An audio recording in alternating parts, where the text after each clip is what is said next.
우리 사랑하는 성도님들, 오늘도 귀한 주일에 함께 주의 말씀을 나누게 돼서 반갑습니다. 여러분 우리 유명한 프랑스의 칸느 영화제 잘 아시죠? 그 영화제에서 가장 큰 상이 혹시 무엇인지 아십니까? 상의 이름 한 번씩 들어보셨을 텐데요. 맞습니다. 황금 종려상이라고 하죠. 황금 종려상이죠. 왜 황금 종려상인가라고 하면 이 프랑스 이 칸느의 그 시의 심볼 상징이 종려나무 잎으로 채택된 이후에 또 얼마 되지 않아서 이 영화제에서 최고상을 이 황금 종려상이라고 하는 이름으로 명명하고요. 또 이 트로피도 이 종려나무 잎을 형상화해서 만들었다고 하죠. 여러분 오늘 종려주일입니다. 우리 예수 그리스도께서 왕으로 메시아로 또 그리스도로 예루살렘에 입성하시는 그런 복된 주일을 함께 같이 기억하면서 하나님께 영광을 돌리는 그런 날입니다. 이 종려나무가 성경에 보면 우리 대추 야자나무, 야자수 우리 그런 나무로 우리가 이해할 수가 있는데요. 존경과 기쁨, 또 이 성공과 번영이라고 하는 것을 상징하는 그러한 나무이기도 하죠. 성경의 시대에는 우리 상인들이나 순례자들이 멀리서 이 종려나무를 보게 되어지면 안도하고 또 기뻐했습니다. 왜냐하면 그 옆에 바로 물이 있는 오아시스가 대부분 있었기 때문에 그런 것이죠. 이 종려나무는 굉장히 그 뿌리를 밑에 한 100m 이하까지 내려진다고 합니다. 그래서 사막에서 생존력이 아주 강하게 자랄 수 있는 그런 나무입니다. 광야에서 자라서 이 종려나무들을 사람들은 일명 생명나무다 이런 말씀으로 또 이런 생각으로 불려지기도 했다고 합니다. 그래서 식물학에서 우리 이 종려나무를 말하는 말이 뭐냐면 바로 불사조를 뜻하는 피닉스라고 하는 것으로 그 학명이 시작되어집니다. 헬라어로는 그래서 이 종려나무가 포이닉스라고 하는 말로 우리 알려져 있습니다. 성경에서는 이 의인의 모습을 표현할 때도 의인을 종려나무같이 번성하며라고 하는 표현이 나옵니다. 시편에 마치 하나님을 믿는 의인의 모습이 이 종려나무같이 번성할 것을 축복하는 그런 말씀이 등장하기도 한 것이죠. 여러분 예수님께서 이 종려주일에 그래서 이 예루살렘으로 왕으로 또 메시아로 또 그리스도로 이렇게 입성하시는 것들을 기뻐하면서 함께 성경의 그 시대에 이스라엘 모든 백성들은 종려나무를 가지를 들고 환호하면서 호산나 호산나 다윗의 왕이여 호산나 호산나라고 주의 이름으로 오시는 이여 하면서 기쁨으로 예수님을 왕으로 모셔드렸던 것입니다. 오늘 우리가 읽은 이 본문 바로 앞쪽에 요한복음 12장에 그 말씀을 표현해주고 있죠. 12장 12절에서 13절에 보게 되어지면 명절에 큰 무리가 예수께서 예루살렘으로 오신다는 것을 듣고 종려나무 가지를 가지고 맞으러 나가 외치되 호산나 찬송하리로다 주의 이름으로 오시는 이 곧 이스라엘의 왕이시여 라고 말하고 있습니다. 이 종려나무를 흔들면서 그들은 그들의 왕으로 오시는 예수님을 환영하고 있습니다. 여러분 예수님께서 왕으로 오시면서 그 상징이 무엇이냐면 스가랴 9장 9절의 예언처럼 어린 나귀를 타고 예루살렘으로 입성하십니다. 스가랴 9장 9절의 스가랴서의 예언이 이렇습니다. 시온에 따라 크게 기뻐할지어다 예루살렘에 따라 즐거이 부를지어다 보라 내 왕이 내게 임하시나니 그는 공의로우시며 구원을 베푸시며 겸손하여서 나귀를 타시나니 나귀의 작은 것 곧 나귀 새끼니라. 예수님께서 나귀를 타고 나귀 새끼를 타고 예루살렘으로 지금 입성하시는 이 모습을 통해서 종려나무 가지를 흔들면서 이스라엘과 모든 백성들은 왕으로 오신 예수님을 지금 환영하고 계신 거죠. 명절이라고 나와 있는 이 시기는 바로 유월절을 앞두고 있는 그런 시기라고 우리가 볼 수 있습니다.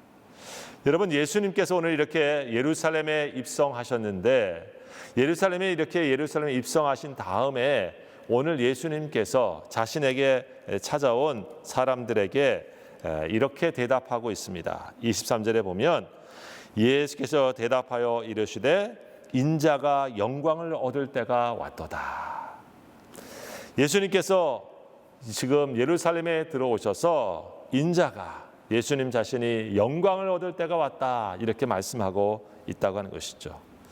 드디어 예수님이 영광을 얻으실 때가 왔다라고 말씀하시고 있는데, 여러분, 영광이라고 하는 말이 어떤 말입니까? 사전적으로 보면 빛나고 아름다운 영예라고 하는 뜻을 담고 있는데, 성경에서는 우리가 하나님의 영광이라고 하는 말을 생각해 보면 그 영광은 하나님의 이 본질, 하나님의 찬란한 광채, 또 하나님의 놀라운 능력, 이런 것들을 말해주고 있죠. 하나님께서 임재하시는 그 사건, 또 그 현장, 그 시간에 하나님의 영광이 나타났다라고 표현되어지고 있습니다. 여러분, 우리 성도들이 그래서 주님을 섬길 때에 이 하나님께 영광을 돌린다라고 하는 말은 무슨 말입니까?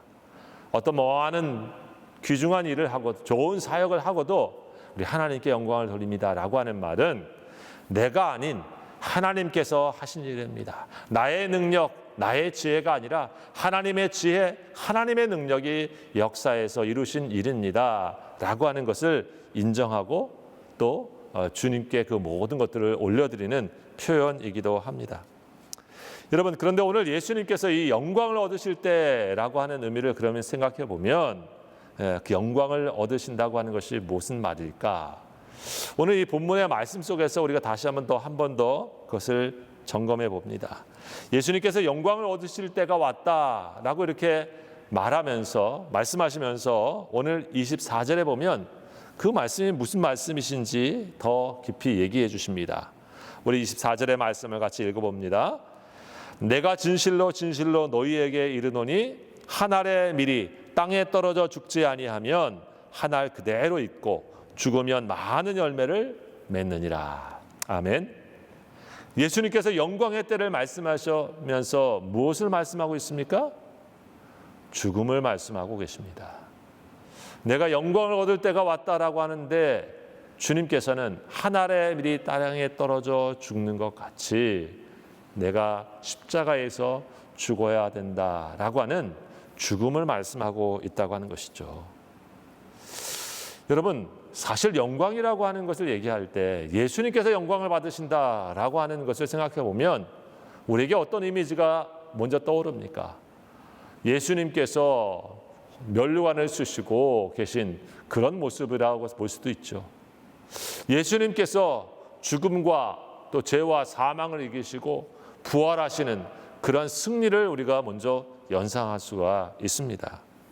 그런데 예수님께서는 오늘 내가 영광을 얻을 때라고 하는 말씀을 하시면서 자신의 영광이 그런 것 이전에 무엇으로부터 시작되어지냐면 바로 죽음으로부터, 십자가의 길을 가셔서 십자가의 죽음을 통해서 나타나는 영광을 말씀해주고 있다고 하는 것입니다. 누군가를 위하여서 죽는다고 하는 것, 여러분, 그것을 우리는 영광스럽게 생각한다라고 하는 말을 쓸 때가 있죠. 신하가 자신이 섬기는 왕을 위하여 충성되게 죽을 때 그 죽음을, 나의 죽음을 영광스럽게 생각하고 죽는다라고 하면서 충성심의 표현으로 그렇게 하기도 합니다. 혹은 종이 자신을 섬기는 그런 주인을 위해서 죽을 때도 그럴 때도 있죠.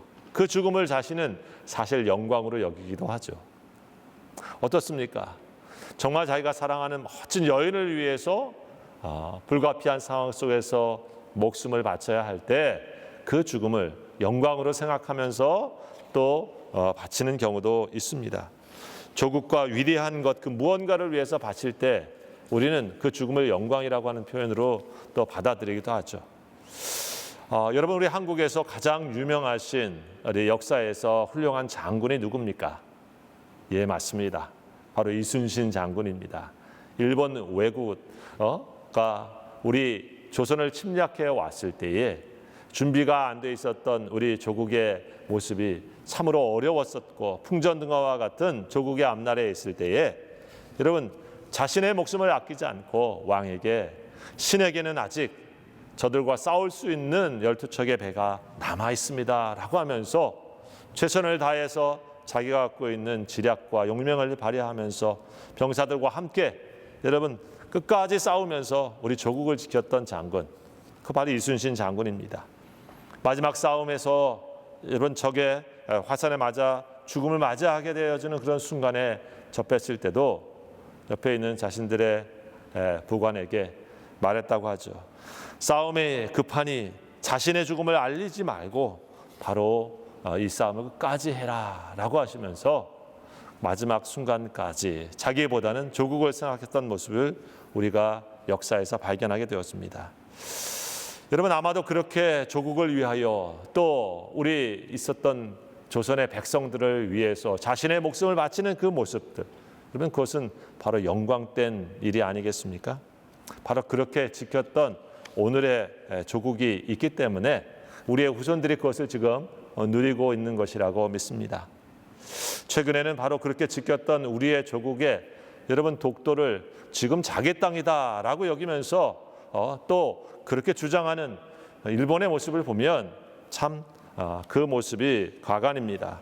우리가 정말 정신 차리고 깨어서 우리의 본분과 우리의 지켜야 할 것들을 잘 가꿔야 될 그런 때라고 봅니다. 여러분 이렇게 조국을 위해서 지키는 분도 있고 조국을 위해 자신의 목숨을 낼 것 그런 경우도 있고 또 위대한 스승을 위해서 위대한 또 어떤 여왕을 위해서 자신의 목숨을 바칠 때 우리는 그것을 영광으로 여긴다라고 하면서 받아들이기도 하죠. 자, 그런데 여러분 어떻습니까? 오늘 성경에 예수님은 누구를 위하여서 죽고 계십니까? 누구를 위해서 오늘 십자가의 길을 가고 계신 것입니까? 정말 위대한 왕입니까? 어떤 성인인가요? 아니면 위대한 스승입니까? 아니면 정말 절세 가인과 같은 아름다운 여인입니까? 아닙니다. 오직 죄인된 저와 여러분, 우리를 위해서 죽으셨다고 말씀하고 계십니다. 나와 여러분을 위해 십자가에 죽는 것을 오늘 주님께서는 영광을 받으시는 것으로 표현하고 계십니다. 내가 영광을 얻는 것으로 말씀하고 계신다고 하는 것입니다. 여러분, 우리는 누구입니까? 우리는 저마다 다르지만 로마서 5장 6절에서 8절에 성경은 이렇게 말씀하고 있습니다. 우리가 아직 약할 때에 그리스도께서는 제때에 경건하지 않은 사람을 위하여 죽으셨습니다. 의인을 위해서도 죽을 사람은 거의 없습니다. 더욱이 선한 사람을 위해서도 감히 죽을 사람은 드뭅니다. 그러나 우리가 아직 죄인이었을 때에 그리스도께서 우리를 위하여 죽으셨습니다. 이리하여 하나님께서는 우리들에 대한 자기의 사랑을 실증하셨습니다. 우리 세번역 성경에 나와 있는 말씀이죠. 주님께서 우리 같은 존재, 저와 여러분과 같은 죄인의 존재를 위하여 죽는다고 하시는 것, 여러분 그것을 우리가 잠깐 우리 스스로 자문해 봅니다. 그런 것을 위해서 죽는 것이 주님께 영광이 되어지는가? 죽을 죄인을 위해서, 그 죄값으로 망할 사람을 위해서 내가 죽는 것이 영광스러운 것인가? 라고 하는 것이죠. 여러분, 우리 스스로 한번 생각해 봅니다. 저마다 서로 다른 모습을 갖고 있지만 나를 위해서 누군가 마땅히 죽어줄 만큼, 그것을 영광스럽게 생각할 만큼, 여러분 우리 중에 그렇게 의인이 있습니까? 여러분 우리 중에 그렇게 선한 사람이 있습니까? 여러분 나를 위해 죽어줄 만큼, 그렇게 내가 영광으로 그것을 여기게 할 만큼, 그것을 통해 영광을 받을 만큼 그렇게 위대한 사람이 우리 중에 있나요? 여러분 사실 세상의 독재자나 세상의 권력자들은 자기의 통치를 위해서 많은 사람들이 나를 위해서 싸우고 나를 위해서 죽는 것이 영광이다라고 얘기하면서 사람들을 선동하기도 하고 사람들을 죽음의 장터에, 죽음의 전장에 쉽게 보내는 일들을 우리는 지금도 많이 보죠. 하지만 어떻습니까? 정직하게 우리 자신을 살펴보게 되어지면 우리 자신 한 사람 한 사람들은 하나님 앞에서 여러분 죄인의 자리에 있을 뿐입니다. 의인은 없나니 한 명도 없고 우리 모든 사람이 죄인이며 죄 아래에 있어서 하나님의 영광에 이르지 못한다고 성경은 말씀하고 있지 않습니까? 여러분, 그런데 왜 오늘 주님께서는 우리를 위하여 죽으시는 것이 영광을 얻으시는 것이며 영광을 얻을 때라고 지금 말씀하고 계신 것일까요? 여러분, 그 이유의 첫째는 바로 십자가의 길을 가시는 것이 하나님의 뜻에 순종하시는 것이기 때문에 그런 것입니다. 예수님이 생각하시는 영광은 바로 하나님의 뜻을 이루는 데 있었던 것입니다. 아버지 하나님의 뜻을 순종하며 이루시는 것, 그것이 비록 십자가의 죽음의 길이라 할지라도 여러분, 그것이 바로 영광스러운 일이며 하나님 아버지께 영광을 돌리는 일이라고 하는 것이죠. 여러분, 오늘 27절에 예수님이 이 십자가의 길을 가는 것, 그것을 이렇게 표현하고 있습니다. 지금 내 마음이 괴로우니 무슨 말을 하리요. 그렇습니다. 예수님께서 하나님의 아들이시지만, 신성을 가지신 성자 예수님이시지만 또한 완벽한 인성을 가지신 분이십니다. 죽음 앞에 십자가의 길을 가는 것은 괴로운 일이고 고통스러운 일입니다. 그것을 아무것도 아닌 것처럼 받아들일 수 있는 분이 아닌 것이죠. 자, 그런데 우리 주님께서 왜 그 길을 받아들이십니까? 오늘 성경은 이렇게 말합니다. 아버지여, 나를 구원하여 이때를 면하게 하여 주옵소서. 그러나 내가 이를 위하여 이때에 왔나이다. 이 내가 이를 위하여 이때에 왔나이다. 여러분, 이 성경을 한 번 더 새 번역으로 읽어드리면 이런 뜻입니다. 지금 내 마음이 괴로우니 무슨 말을 하여야 할까? 아버지, 이 시간을 벗어나게 하여 주옵소서 하고 말할까? 아니다. 나는 바로 이 일 때문에 이때에 왔다. 라고 말한 겁니다. 여러분, 우리 성경에 지금 개정 성경에는 아니다 라고 하는 표현이 잘 드러나 있지 않지만 실제 원문에는 바로 이런 뜻입니다. 왜 주님께서 고통스럽고 힘들고 또 아픔의 길에 직면하셔서도 아니다 라고 하시면서 나는 바로 이 일 때문에 이때에 왔다라고 말씀합니까? 바로 하나님의 뜻을 알고 하나님의 뜻에 순종하고자 하시는 예수님의 모습이죠. 하나님의 뜻에 순종하는 이 모습을 통해서 하나님께서 영광을 받으시고 또 그 가운데 우리에게 구원의 역사가 이루어지는 것을 알고 계셨기 때문에 그런 것입니다. 여러분, 순종의 삶은 무엇입니까? 그것은 바로 믿음으로 사는 삶입니다. 사도 바울이 나는 선한 싸움을 싸우고 나의 달려갈 길을 마치고 믿음을 지켰으니 이제후로는 나를 위하여 의의 면류관이 예비되었으므로 주 곧 의로우신 재판관이 그날에 내게 주실 것이며 내게만 아니라 주의 나타나심을 사모하는 모든 자에게 도니라 라고 말씀하셨죠. 자신의 삶 속에 있는 믿음의 길을 선한 싸움을 매일 싸우면서 하나님의 뜻에 순종하는 삶을 살아갔던 바울이 바로 그렇게 주님의 뜻에 순종하여 사는 것 자체가 내게 있어서 면류관을 얻게 하는 길이며 그 자체가 나에게는 영광스러운 일이다 라고 말씀하고 있는 것이죠. 여러분, 예수님의 영광은 어디에서 나타납니까? 십자가의 길을 통해서 나타나고요, 자신의 것을 내어주는 시간을 통해서 나타납니다. 우리 요한복음 1장은 이렇게 말하고 있죠. 말씀이 육신이 되어 우리 가운데 거하심에 우리가 그의 영광을 보니 아버지의 독생자의 영광이요 은혜와 진리가 충만하더라. 말씀이 육신이 되어 우리 가운데 거하시니까 그의 영광이 나타났습니다. 아버지의 영광이 보입니다. 그 영광 속에는 은혜와 진리가 충만합니다. 그런데 여러분, 말씀이 육신이 되시는 시간은 무엇입니까? 성자 하나님께서 하늘 보좌를 두시고 우리와 같은 인간으로 낮아지시는 그러한 자기 버림의 시간입니다. 자기 부인의 시간인 것이죠. 여러분, 그곳을 통해서 무엇이 나타났는 겁니까? 아버지의 영광이 보여지고 은혜와 진리가 충만한 하나님의 역사가 보여진 것입니다. 순종하시는 예수님의 모습을 통해서 이 세상에 여러분 하나님의 영광, 하나님의 임재하심이 나타나고 있는 것을 성경에 보여주고 계신 사건입니다. 여러분 지금도 마찬가지일 줄 압니다. 순종 없는 하나님의 영광은 없습니다.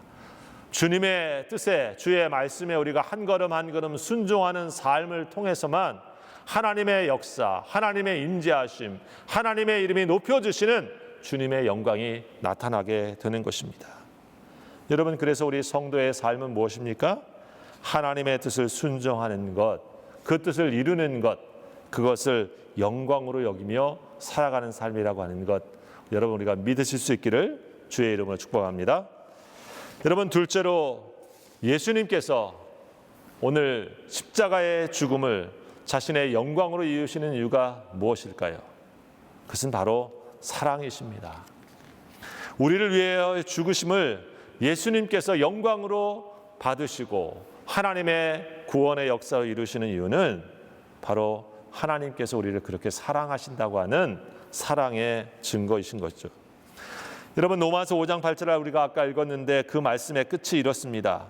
그러나 우리가 아직 죄인 되었을 때에 그리스도께서 우리를 위하여 죽으셨습니다. 이리하여 하나님께서는 우리들에 대한 자기의 사랑을 실증하셨습니다. 맞습니다. 하나님께서 우리에 대한 사랑을 무엇을 통해서 실제로 증명하여 주셨는가? 실제로 확증해 보여주셨는가? 그것은 바로 우리가 아직 죄인이었을 때에 우리를 위하여 죽으심을 통해서 보여주셨다 말씀하고 있는 것이죠. 요한복음은 우리에게 3장 16절에서 이렇게 말씀하고 있지 않습니까? 하나님이 세상을 이처럼 사랑하사 독생자를 주셨으니 이는 저를 믿는 자마다 멸망치 않고 영생을 얻게 하려 하심이라. 하나님이 이처럼 사랑하셨다라고 하는 말씀은 무엇입니까? 그 말씀은 바로 자신의 아들을 우리를 위하여 이 땅에 보내주심과 같이 그 아들이 우리를 위하여 자신의 생명을 십자가에 내어주심과 같이 우리 자신을 그렇게 사랑하신다고 하는 사랑의 증거, 사랑의 증표라고 하는 것입니다.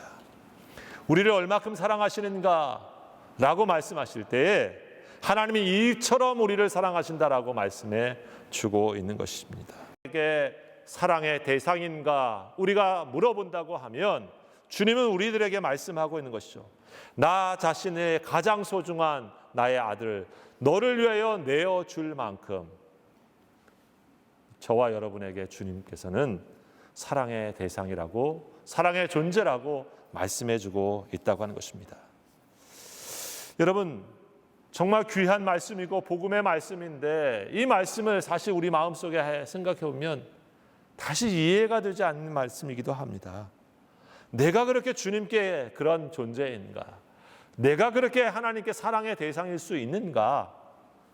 여러분 어떻습니까? 우리가 살고 있는 세상 속에는 어떻습니까? 사랑을 그렇게 받을 만하면 그만한 가치가 있는 사람들이 받는 것처럼 보입니다. 높은 지위를 갖는다든지 뛰어난 미모를 갖는다든지 아니면 세상에 남부럽지 않은 큰 돈과 어떤 권력을 갖고 있을 때에 여러분 사람들은 너나 할 거 없이 마치 모든 사랑을 다 줄 것처럼 그런 존재가 되지 않습니까? 이 세상이 얼마나 우리가 사랑받는 대상과 조건을 제한하고 사실 왜곡하기도 합니까? 그런데 우리가 아무것도 아닌 우리가 하나님에게 있어서 아무 조건 없이 가장 귀중한 사랑의 대상이라고 말씀하고 있는 것 우리가 참 이해하기 어려운 말씀입니다.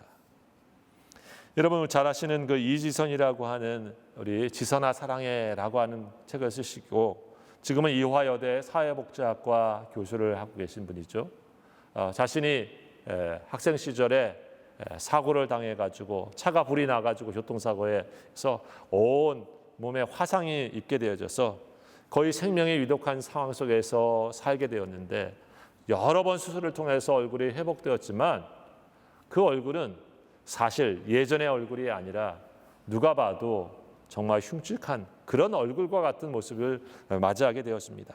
나중에 이런 치료를 다 하고 나서 그가 또 미국에서 공부를 하게 되어지고 이 사회복지학과를 하게 되어지면서 자신의 모교에 있는 이 이화여대에 다시 가서 지금 교수를 하게 되었는데 인터뷰해 보니까 그런 일들을 만나면서 어떻게 당신이 다시 그런 일을 지금의 모습을 갖고 살 수 있게 되었느냐라고 말할 때 그는 이런 얘기를 했습니다. 나를 사람들이 그런 일을 당한 다음에 거리를 갈 때 지금도 그렇지만 가다가도 다시 뒤돌아서 멈칫하면서 자신을 본다고 말합니다. 그 얼굴을 다시 한번 또 보는 거죠. 저 사람이 어떻게 저랬을까 하면서. 그런데 사실은 내가 그런 많은 경험과 많은 일을 하면서도 오늘의 나의 삶을 소중하게 생각하고 또 오늘의 내 모습을 이룰 수 있었던 것은 내가 그런 사고를 당하기 전에 나의 모습, 그 이전에 있는 모습 그대로 이지선이라고 하는 사람을 사랑해주고 또 바라봐주고 그렇게 대해줬던 나의 가까운 친구들과 나의 가족들의 그 눈빛과 그 사랑 때문에 내가 오늘 이렇게 있게 되었다고 그런 얘기를 나눴습니다. 여러분 그렇지 않습니까? 우리 자신의 모습이 하나님께게는 우리의 근본적으로 죄인의 모습이지만 하나님은 우리를 어떻게 보시는가? 하나님은 우리 죄로 인하여 타락하기 전에 모습 그대로 있는 모습 그대로 하나님은 우리 자신을 사랑하고 계시다고 말씀해 주고 있는 것이죠. 여러분 이것을 깨달은 사도 요한은 이렇게 말했습니다. 사랑은 여기 있으니 우리가 하나님을 사랑한 것이 아니요 하나님이 우리를 먼저 사랑하신 것이다. 여러분 바로 이 사랑을 깨달은 사도 바울은 주님을 핍박하고 주님 믿는 사람들을 그다음 죽이는 그런 일이었지만 예수는 그리스도를 만나고 예수님 안에 있는 이 사랑을 깨달은 다음에 여러분 그는 복음을 전하면서 어떤 마음으로 살았습니까? 바로 로마서 8장에 그는 나는 끊어지지 않는 사랑을 입은 사람이고 나는 세상에 어떤 것도 이길 수 있는 넉넉한 사랑을 입은 사람이라고 말하고 있죠. 로마서 8장 25절의 말씀입니다. 누가 우리를 그리스도의 사랑에서 끊으리요? 환난이나 곤고나 박해나 기근이나 적신이나 위험이나 칼이랴 사망이나 생명이나 천사들이나 권세자들이나 현재 일이나 장래 일이나 능력이나 높음이나 기품이나 다른 어떤 피조물이라도 우리를 주 그리스도 예수 안에 있는 하나님의 사랑에서 끊을 수 없으리라. 아멘. 맞습니다. 여러분 바울이 얘기하고 있는 것은 무엇입니까? 세상의 그 어떤 것도 이 세상에 존재하는 모든 것도 그리고 어제 있었던 일도 오늘 있을 일도 그리고 앞으로 있을 모든 일들도 그것이 어떤 일이라 할지라도 나를 사랑하고 계시는 하나님의 사랑의 끈을 끊을 수가 없고 나를 온전히 사랑하고 계시는 하나님의 마음을 감당하고 막을 것은 아무것도 없다고 선언하고 있는 말씀인 거죠. 여러분 이 사랑을 누가 받고 있는 것입니까? 누가 이렇게 사랑을 하고 계신 것입니까? 하나님이 바로 저와 여러분에게 이 마음과 이 뜻으로 사랑하고 계신 줄 믿습니다. 여러분 이런 하나님의 사랑받고 있는 존재라고 하는 것을 우리가 붙잡고 사는 것 그것이 바로 복음의 사람이라고 믿습니다. 여러분 왜 예수님을 따르는 자리에 여기 계십니까? 왜 예수 그리스도를 믿고 살아가는 이 자리에 우리가 서 있습니까? 그것은 바로 예수님께서 이와 같은 마음과 이와 같은 사랑으로 나를 위하여 자신을 내어주신 깊은 사랑, 진한 사랑을 받은 자라고 하는 것을 알고 믿는 사람이 아니면 누가 예수의 제자로 서 있을 수 있단 말입니까? 여러분 나를 위해 죽으시고 그것을 영광으로 여기시며 십자가의 길을 가시고 죄와 사망의 권세를 이기시고 부활의 능력으로 오늘도 우리와 함께 계시는 그 예수 그리스도에 대한 믿음이 없다고 하면 그 믿음이 아니라고 하면 여러분 우리가 어떻게 예수님의 제자로 지금 주님을 따를 수 있겠습니까? 주의 영광에 동참하며 주의 길을 따른다고 하는 것은 바로 주님의 이 마음을 깨닫고 주님의 뜻에 순종하고자 하는 삶이라고 믿습니다. 오늘 예수님 말씀합니다. 26절에 보면 사람이 나를 섬기려면 나를 따르라. 나 있는 곳에 나를 섬기는 자도 거기 있으리니. 우리 주님의 영광에 동참하기 위하여 우리가 있어야 될 자리는 예수님이 계신 자리에 있습니다. 예수님이 있고자 하시는 곳에 내가 있는 것이고 예수님이 가시고자 하시는 그 길에 우리도 주를 따라가는 길인 것입니다. 죄인과 세리의 친구가 되셨고 약하고 병든 자를 회복하시는 자리에 함께 계셨으며 또 여전히 주님이 필요로 하는 그 수많은 것들에 언제든지 자신의 것들을 내어주셨던 예수님과 같이 우리의 부족하고 연약하지만 주님의 마음과 주의 사랑을 가슴에 품고 예수님께서 우리를 통해서 있기를 원하시는 그 손길과 그 자리에 가는 것, 여러분 그것이 바로 주님을 따라가는 길이 아니겠습니까? 사랑하는 귀한 성도 여러분, 우리 예수님께서는 바로 하나님의 뜻에 순종하는 것을 영광으로 여기셨습니다. 우리를 위하여, 사랑하는 이를 위하여 자신의 것을 내어주시는 것을 영광을 얻는 것으로 여기시고 그것이 하나님께 영광을 돌리는 것으로 여기셨습니다. 우리 믿음의 지체들도 우리 주님의 뒤를 따라서 오늘 하루하루도 우리 예수 그리스도의 말씀을 따라 살아가는 매일의 순종의 삶, 그리고 주님의 사랑을 매일매일 믿고 살아가는 이 삶을 우리 하나님께 영광 돌리는 삶으로 믿으시고 우리 주님과 함께 믿음의 길을 걸어가시는 우리 성도들이 다 될 수 있기를 우리 주님의 이름으로 축원합니다. 기도하시겠습니다. 아버지 하나님 감사합니다. 우리를 위하여 이 땅에 오시고 자신의 것들을 우리를 위하여 다 내어주시는 예수 그리스도를 우리 마음에 다시 한번 호산나 왕으로 모셔드립니다. 주님, 내 안에 오셔서 나를 다스려 주시고 우리 삶을 주님의 영광에 참여하는 자로 이끌어 주시옵소서. 주님께서 십자가를 통하여 부활의 은혜와 영광과 승리를 함께 누리신 것처럼 우리들도 주를 위하여 함께 죽고 주를 위하여 함께 사는 믿음의 축복이 넘쳐날 수 있도록 이 귀한 종려 주일과 고난 주간 위에 함께하여 주시옵소서. 예수님의 이름으로 감사하며 기도하옵나이다. 아멘.